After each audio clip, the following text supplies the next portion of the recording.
National Herald કેસમાં associate general limited, young Indian national Herald money laundering કેસની ચાર્જિસમાં 661 કરોડ રૂપિયાની સંપત્તિ જપ્ત કરવાની માંગણી કરી તપાસ દરમિયાન ઈડીએ આ સંપત્તિ ટાંચમાં લીધી છે. ઈડીએ વિવિધ કલમો હેઠળ આરોપીઓને સજા આપવાની માંગ કરી છે. ત્યારે રાજકોટમાં કોંગ્રેસના રાષ્ટ્રીય પ્રવક્તા અનુપર આચાર્યએ ભાજપ પર પ્રહાર કર્યા છે.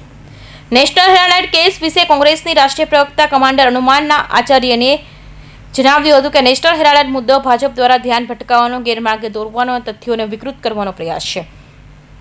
દેશ સામેના મહત્વના મુદ્દાઓ પરથી લોકોનું ધ્યાન હટાવવા માટે ભાજપ કામ કરી રહી છે.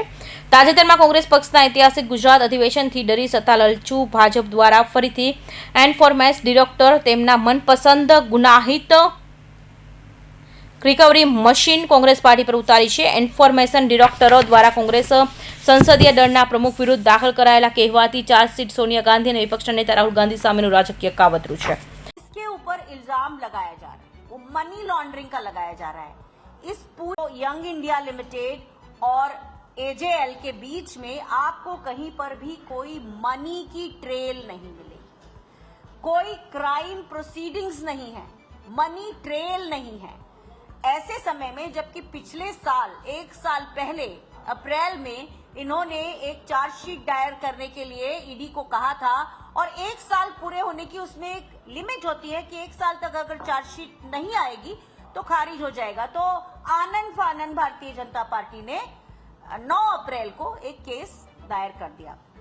સોનિયા ગાંધી, રાહુલ ગાંધી અને પ્રિયંકા ગાંધીના વાડાના પરિવારો વિરુદ્ધ બનાવટી કેસોમાં આચરવામાં આવી રહેલું ષડયંત્ર સરકારી તંત્રના દુરુપયોગથી ઓછું નથી. નકલી અને ખોટા કેસો દ્વારા નેતૃત્વ અને તેમના પરિવારોને નિશાન બનાવી ભાજપ સરકાર કોંગ્રેસ પાર્ટીને દબાવવાનો પ્રયાસ કરી રહી છે. લોકશાહીના વિરુદ્ધ વિચાર પર આ સીધો અને ખતરનાક હુમલો ભાજપ બીજાને ડરાવવાનો પ્રયાસ કરે છે, પરંતુ તેઓ પોતે જ ડરે છે કે આ એક રાજકીય ષડયંત્ર છે અને કોંગ્રેસ પાર્ટી તેમનો સામનો કરશે. સત્યનો વિજય થશે. કૌશિક પટેલનો report, Hind TV news, Surat.